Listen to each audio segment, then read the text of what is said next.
আশরাফুল। জি chairman সাহেব। এই কলা বাগানটা কার? এটা মুন্নার কলার খামার। এই বাগানটা আমার পছন্দ হয়েছে, এখানে আমি চিংড়ি মাছ চাষ করব। কিন্তু চেয়ারম্যান সাহেব, এই খামার কি মুন্নায় বিক্রি করব? তুমি এত বছর আমার সাথে থাকো, নোটের ক্ষমতা জানো না? চলো মুন্নার বাসায় যাই।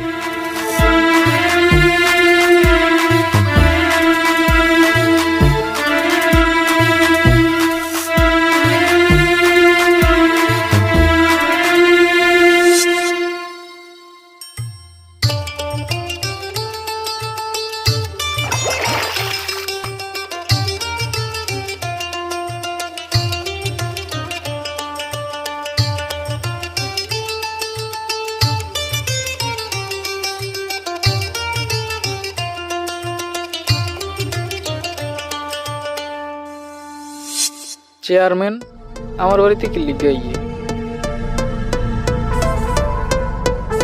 আসসালামু আলাইকুম। ওয়ালাইকুম সালাম। এইদিকে কই যাইতাছেন চেয়ারম্যান সাহেব? আরে মিয়া, তোমার কাছেই তো আইছি। আমার কাছে কি দরকার? তোমার কলার বাগানটা পছন্দ হয়েছে আমার। তো আমি কি করব? তোমার কলার বাগানটা আমার কাছে বিক্রি কইরা দাও, আমি এখানে চিংড়ি চাষ করব। এলাকায় তো আপনার অনেক জমি আছে, ওইখানে চাষ করেন। আমি এত কথা শুনতে চাই না, আমার ওই জমিটাই লাগবে। আপনি যত যাই বলেন না কেন, আমি এই খামার বিক্রি করব না। এই খামারের কলা বিক্রি করে আমার খরচ চলে, আমার ভাই লেখাপড়ার খরচ চলে। আমি এই খামার বিক্রি করব না। আপনারা এখন যাইতে পারেন।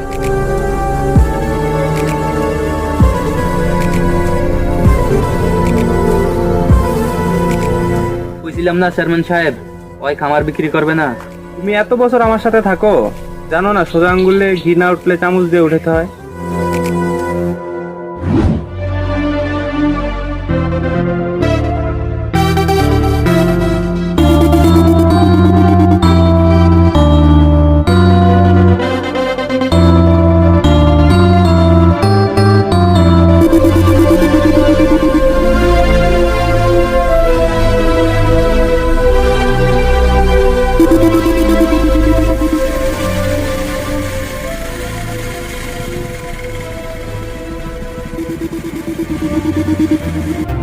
কি ব্যাপার আজিজ, কই যাইতাছো?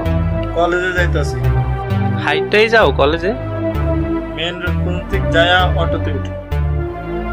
একটা গাড়ি থাকলে ভালো হইতো না? গাড়ি আমি কই পাম?